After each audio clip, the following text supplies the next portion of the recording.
ఓం భూ వరాహాయ నమ. అనంత విశ్వాల విశ్వసేవా కేంద్రం, అనంత కేశవ ఛానల్.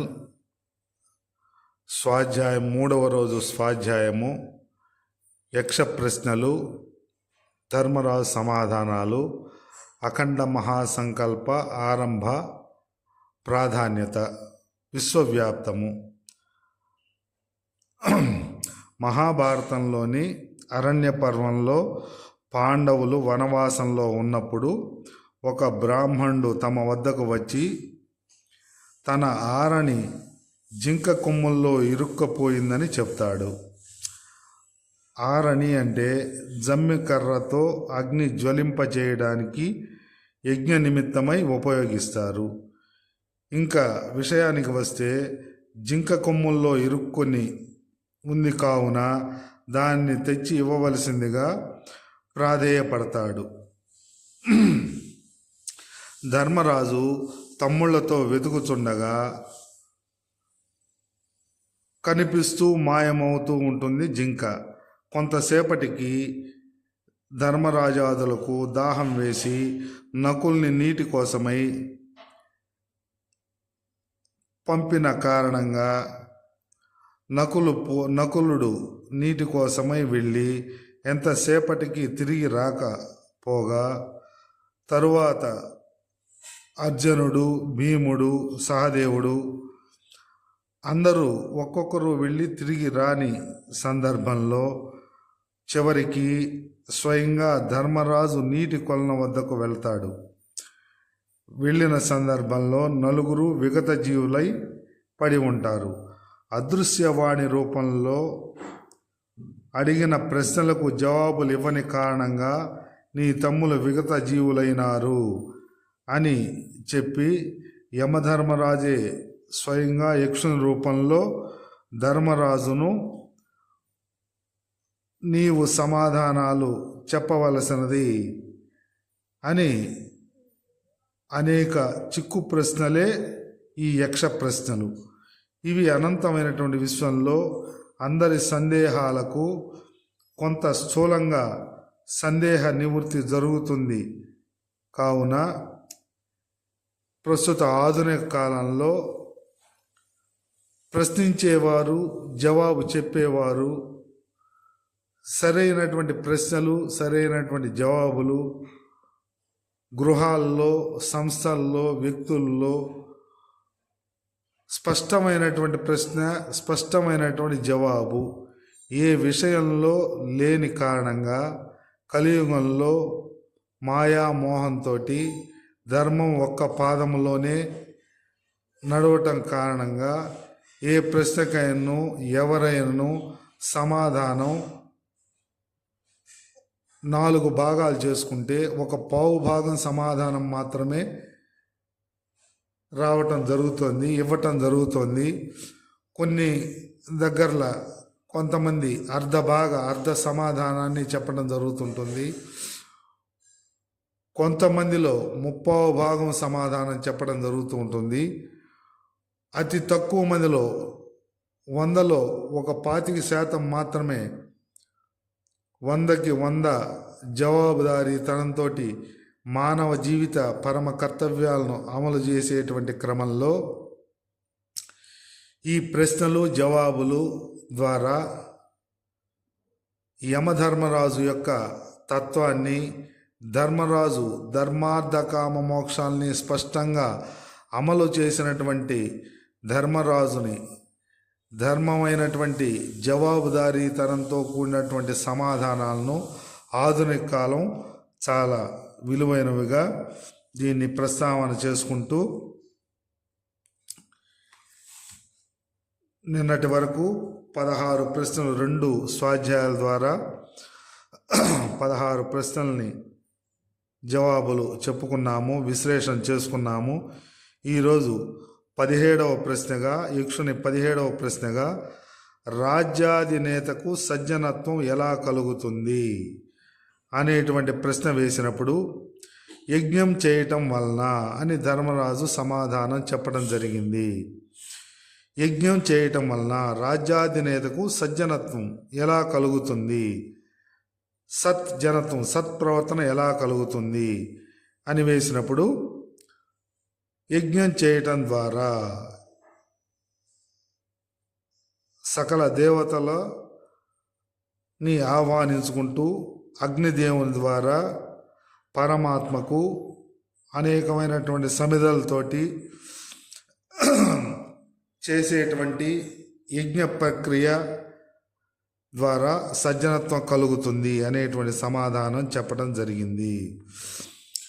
దీన్నే మానవ జీవితంలో భగవద్గీత ద్వారా పరమాత్మ ద్రవ్య యజ్ఞం మరియు కర్మయజ్ఞం త్రికరణములతోటి మనసు, వాక్కు, క్రియల ద్వారా సంకల్పాన్ని సంకల్పించుకొని సత్యవాక్కుతోటి క్రియలను త్రికరణ శుద్ధితోటి ఈ 3 కర్మలను పరమ కర్తవ్యంగా అమలు చేసి దాన్ని పరమాత్మకు సమర్పించడం ద్వారా నిష్కామ కర్మగా చేయటమే కర్మయజ్ఞం అని అంటారు అని భగవద్గీత ద్వారా కూడా కర్మయజ్ఞాన్ని కూడా చేయవచ్చు.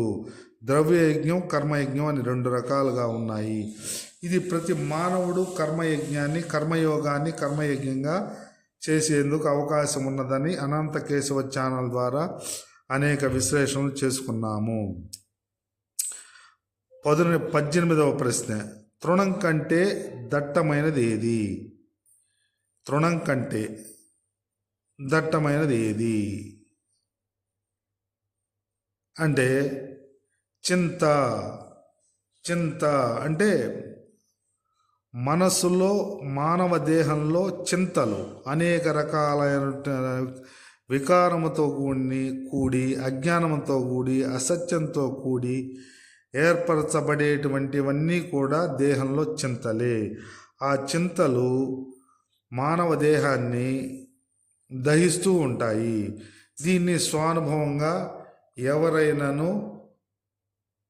స్వాధ్యాయం ద్వారా స్వయంగా అధ్యయనం చేసుకోవటం ద్వారా వారి దేహాన్ని మదిలో చింతలు, అన్నమాచార్యుల కీర్తనలో మదిలో చింతలు, మనస్సులో అనేక చింతల ద్వారా నిరంతరం బాధపడుతూ ఉండటం జరుగుతుంది. అది దహిస్తూ ఉంటుంది. అందువల్ల తృణం కంటే దట్టమైనది చింతగా చెప్పబడటం జరిగింది ధర్మరాజు ద్వారా. దీన్ని అందరూ గుర్తించవచ్చు. 19, నిద్రలో కూడా కన్ను మూయనిది ఏది? మానవ దేహానికి జాగృతావస్థ, స్వప్నావస్థ, సుషుప్తావస్థ అని మానవ దేహాలకు, అనేక జీవులకు స్వప్నావస్థ, జాగృతావస్థ, సుషుప్తావస్థ, గాఢ సుషుప్తి, దాన్నే నిద్ర అంటారు. ఈ నిద్రలో కూడా కన్ను మూయనిది ఏది అనేటువంటి ప్రశ్నకు సమాధానంగా బుద్ధి జ్ఞానములు కలిగినటువంటి ధర్మరాజు, ధర్మంతో కూడి విశాలమైనటువంటి జ్ఞానం కలిగినటువంటి ధర్మరాజు 84 లక్షల జీవరాశుల్లో నీటిలో నివసించే చేప కన్ను మూయకుండా నిద్రిస్తుంది అనేటువంటి సమాధానాన్ని అనంత విశ్వంలో 800 కోట్ల మంది దీన్ని గ్రహించటానికి, జగత్తు యొక్క పరమాత్మ సృష్టిలో వైచిత్రాన్ని చూడటానికి, గమనించటానికి అవకాశం కలుగుతుంది. 20, రాజ్యమేలే రాజు దైవత్వం ఎలా పొందుతాడు? పశుత్వం, మానవత్వం, దైవత్వం. ఏమీ తెలియకుండా అసతోమ సద్గమయ, తమసోమ జ్యోతిర్గమయ, మృత్యోర్మ అమృతంగమయ, అసత్యంలో, అజ్ఞానంలో, అధర్మంలో ఉండటం కారణంగా దాన్ని పశుత్వము అని అంటారు. సత్యాన్ని గుర్తించగలిగితే, ధర్మాన్ని ఆచరణ చేయగలిగితే మానవత్వం అంటారు. ఇంకా పరమాత్మ తత్వాన్ని గుర్తించి నవవిధ భక్తి యోగాల్ని దేహానికి అన్వయం చేసుకొని ఆ జ్ఞానం కలిగితే దాన్ని దైవత్వం అంటారు. రాజ్యమేలే రాజు దైవత్వం ఎలా పొందుతాడు అంటే అస్త్ర విద్యతోటి పొందుతాడు. ఎందువలన అస్త్ర విద్యతోటి పొందుతాడు అంటే రాజ్యానికి రాజు తండ్రి లాంటివాడు. రాజ్యంలో ఉండేటువంటి పౌరులందరికీ తండ్రి స్థానంలో ఉండటం కారణంగా అందరినీ రక్షించేందుకు అనేక రకములైనటువంటి క్రూర మృగ రకరకాల అవసర నిమిత్తమై అస్త్ర విద్యలు తండ్రిగా ఉన్నటువంటి రాజుకి రక్షింపబడ నిమిత్తమై అది ఒక యజ్ఞంగా అస్త్ర విద్యల్ని నేర్చుకుంటూ కర్తవ్యం దైవమాన్నికం, రాజధర్మంగా కర్తవ్యం దైవమాన్నికం అని అస్త్ర విద్యల్ని నేర్చుకొని దాన్ని దుష్ట శిక్షణ, శిష్ట రక్షణ, ధర్మ సంస్థాపన నిమిత్తమై ఉపయోగించే క్రమంలో దైవత్వం పొందుతాడు అనేటువంటిది అనంత కేశవ ఛానల్లో ద్వారా యథాశక్తిగా విశ్లేషించుకోవడం జరుగుతుంది. మరియు జన్మించియు 21వ ప్రశ్న, జన్మించియు ప్రాణం లేనిది ఏది? జన్మించు గర్భం నుంచి జన్మించియు ప్రాణం లేకుండా ఉండేది ఏది అనేటువంటి ప్రశ్న వేసినప్పుడు గుడ్డు, రకరకాల జీవులు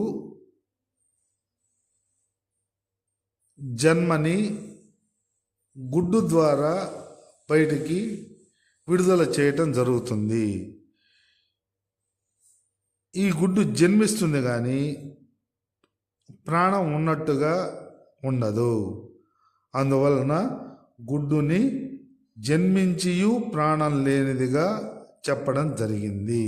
దీన్ని ధర్మరాజు బుద్ధిపూర్వకంగా యక్షుల వారికి చెప్పడం జరిగింది.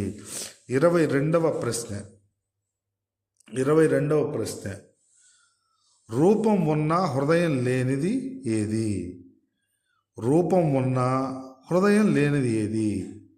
రూపం ఉన్న ప్రాణం లేనిది ఏది అనేటువంటి ప్రశ్నను వేసినప్పుడు ధర్మరాజు సమయస్ఫూర్తితోటి రాయి అని చెప్పటం జరిగింది. ఈ రాయికి రూపం ఉంటుంది కానీ చిన్న రాయి కానీ పెద్ద రాయి కానీ బండరాయి కానీ రూపం ఉంటుంది కానీ కదలిక ఉండని కారణంగా ప్రాణం లేనిదిగా, హృదయం లేనిదిగా ఉంటుంది అనేటువంటి జవాబుని ధర్మరాజు చెప్పడం జరిగింది. జడ చైతన్యములు అంటారు సృష్టిని, జడము చైతన్యము అని అంటారు బ్రహ్మ సృష్టిని. జడమైనటువంటిది, కదలిక లేనటువంటిది రాయి. కదలిక లేనటువంటి పదార్థములన్నీ కూడా జడములు, జడ చైతన్యములే ఈ సృష్టి అనేటువంటి జ్ఞానాన్ని ధర్మరాజు కలిగి ఉన్నాడు కాబట్టి రాయి అని చెప్పడం జరిగింది. 23వ ప్రశ్నగా, మానవుడికి దుర్జనత్వం ఎలా వస్తుంది? మానవుడికి దుర్జనత్వం ఎలా వస్తుంది అనేటువంటి ప్రశ్న వేసినప్పుడు శరణుజొచ్చిన వానిని రక్షించకపోవడం వలన. శరణుజొచ్చిన వానికి అంటే ఆపదలో ఉండి సహాయం కోరినటువంటి వారికి సహకరించకపోవడం కారణంగా, రక్షించకపోవడం కారణంగా దుర్జనత్వం ఆపాదించబడుతుంది. దుర్జన భావంలో ఉన్న దేహంగా మానవుణ్ణి భావించడం జరుగుతుంది. దుర్జనత్వంలో మానవుడు ఉంటాడు అనేటువంటి సమాధానాన్ని విశ్లేషించుకోవడం జరిగింది. ధర్మరాజు ఇచ్చిన సమాధానాన్ని 24వ ప్రశ్నగా, ఎల్లప్పుడూ వేగం గలది ఏది? ఎల్లప్పుడూ వేగం కలది ఏది అని యక్షుల వారి ప్రశ్నకు జవాబుగా నది. గంగే చ యమునే చైవ గోదావరి సరస్వతి నర్మదా సింధు కావేర్యౌ జలేస్మిన్ సన్నిధం కురు అంటారు. 7 నదులు, గంగా నది అన్నీ కూడా ప్రవాహం ఎక్కడి నుంచో వచ్చి పర్వత శ్రేణుల్లోంచి వచ్చి ఆకాశంలోంచి పర్వత శ్రేణుల ద్వారా అమితమైనటువంటి వేగంతో మహాసముద్రంలో కలుస్తూ ఉంటాయి. నదులన్నీ కలయిక మహాసముద్రంలోనే. ఆకాశం నుంచి నదుల ద్వారా ప్రవాహ వేగంతో సముద్రంలో కలుస్తూ సముద్రం నుంచి మళ్ళీ ఆవిరై మేఘాల్లో నీటి రూపంలో మళ్ళీ వర్షిస్తూ అద్భుతమైనటువంటి గంగ సకల జీవులకి ప్రాణాధార శక్తి రూపంలో ఉన్నది నది అనేటువంటి సమాధానాన్ని ధర్మరాజుల వారు చెప్పడం జరిగింది. కాబట్టి ఈరోజు ఈ విశ్లేషణను 3వ స్వాధ్యాయ విశ్లేషణను లైవ్లో రాత్రి 9 గంటలకు మరింత విశ్లేషణగా చేసేందుకు వీక్షించగలరు. మరియు అఖండ మహాసంకల్ప ఆరంభ విశ్వరూపార్చన విశ్వవ్యాప్త ఆరంభ ప్రాధాన్యతను కొంత విశ్లేషించుకుంటూ, అఖండ మహాసంకల్పం అంటే 4 అంశములు అనంతమైనటువంటి కాలము 1, 2 దేహాత్మ విచారణ, 3 పరమాత్మ తత్వ విచారణ, 4 జీవిత సూత్ర నిర్ధారణ. ఈ అఖండ మహాసంకల్పం అనంతమైనటువంటి విశ్వంలో 800 కోట్ల మంది దేహాలకు వ్యాసం వందే జగద్గురుం నిశ్చితార్థం చేయటం జరిగింది. నిశ్చితార్థం ఎవరైనా చేసుకోవచ్చు, ఎంగేజ్మెంట్ కావచ్చు. అఖండ మహాసంకల్పంలో ఎంగేజ్మెంట్ కావచ్చు. ఇది బాల్యంలో, గృహంలో, దేవాలయంలో, అన్ని దేవాలయాల్లో, క్షేత్రాల్లో అఖండ మహాసంకల్పం చెప్పబడుతుంది. ఈ అఖండ మహాసంకల్పం 4 అంశాలు మానవ దేహానికి అన్వయం చేసుకోవలను. అన్వయం చేసుకోలేకపోతే వికల్పంతో, వికారంతో, అసత్యంలో, తమస్సులో మృతం కావటం జరుగుతుంది. అఖండ మహాసంకల్పం అంత ప్రాధాన్యత కలిగిందని వ్యాసం వందే జగద్గురు ఈ అనంతమైనటువంటి విశ్వానికి వ్యాస మహర్షుల ద్వారా 4 వేదాలు 18 పురాణాల ప్రమాణంగా అఖండ మహాసంకల్పంలో అన్నీ ఉన్నాయి. వేదాలు, పురాణాలు, వాంగ్మయం, దేహానికి సంబంధించిన విచారణ, పరమాత్మకు సంబంధించిన తత్వ విచారణ, మంత్రాల్లో స్పష్టంగా అధిష్టాన దేవత, ఋషి, ఛందస్సు ద్వారా నిక్షిప్తం చేయడం జరిగింది. జగత్సర్వం మంత్రాధీనం. మంత్రమే పరమాత్మని దర్శింపజేస్తుంది. మంత్రాధీనం, జగత్సర్వం మంత్రాధీనం. జగత్తు మాత్రం మంత్ర రూపంలో దర్శింపదగుతుంది. విశ్వస్మై నమః, విశ్వమంతా వ్యాపించి ఉన్నాడు అనేటువంటి తత్వాన్ని మంత్రం మాత్రమే ఇవ్వగలదు. మననాత్రాయితే ఇది మంత్ర అనేటువంటి సందర్భంలో అఖండ మహాసంకల్పం 4 అంశాలు.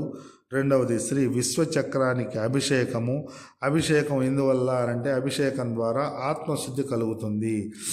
దేహం శుద్ధి, మనస్సు, బుద్ధి, చిత్తము శుద్ధి అయి ఆత్మదర్శనం, ఆత్మజ్ఞానం కలగటానికి ఆస్కారం ఉంటుంది. అందువల్ల అనంతకేశవ ఛానల్లో అఖండ మహాసంకల్పంగా శ్రీ విశ్వచక్రానికి ప్రతినిత్యం అభిషేకం జరుగుతుంటుంది. మరియు 9 విధ భక్తి యోగ సమన్వయ విశ్వరూపార్చన జరుగుతుంటుంది. 9 విధ భక్తి యోగ సమన్వయ విశ్వరూపార్చన, విశ్వమంతా వ్యాపించి ఉన్నాడు అని భగవద్గీత ద్వారా 9 విధ భక్తి యోగాల్ని రామాయణంలో రాముల వారి ద్వారా, వశిష్ఠ మహర్షుల ద్వారా రామచంద్రమూర్తి ద్వారా శబరిమాతకు, భాగవతంలో 9 విధ భక్తి యోగాల్ని భగవద్గీతలో చెప్పడం జరిగిన కారణంగా 9 విధ భక్తి యోగాలు పరమాత్మకి అత్యంత ప్రీతికరమైనవి. కాబట్టి విశ్వమంతా వ్యాపించి ఉన్నాడు అనే తత్వ నిమిత్తమై విశ్వరూపార్చన, విశ్వవ్యాప్తం చేసేటువంటి నిమిత్తమై అఖండ మహాసంకల్పంగా విశ్వరూపార్చన జరుగుతూ ఉంటుంది. విశ్వవ్యాప్త నిమిత్తమై. 3వది పంచమహాయజ్ఞములు అమలు. పంచమహాయజ్ఞములు అంటే బ్రహ్మయజ్ఞము, దేవయజ్ఞము, పితృయజ్ఞము, మానుషయజ్ఞము, భూతయజ్ఞము, 5 యజ్ఞములు అమలు చేయటం జరుగుతూ ఉంటుంది. పంచమహాయజ్ఞంలో బ్రహ్మయజ్ఞం అంటే స్వాధ్యాయం, ప్రతినిత్యం పురాణాన్ని స్పష్టంగా యూట్యూబ్ ఛానల్లో జ్ఞాన భాండాగారం, బ్రహ్మశ్రీలు, బ్రహ్మజ్ఞానులు గంటలు 18 అధ్యాయములు భగవద్గీత, 18 పురాణములు, ఉపనిషత్తులు అన్నిటినీ తెలుగులోకి అనువదించబడి ఉన్నాయి.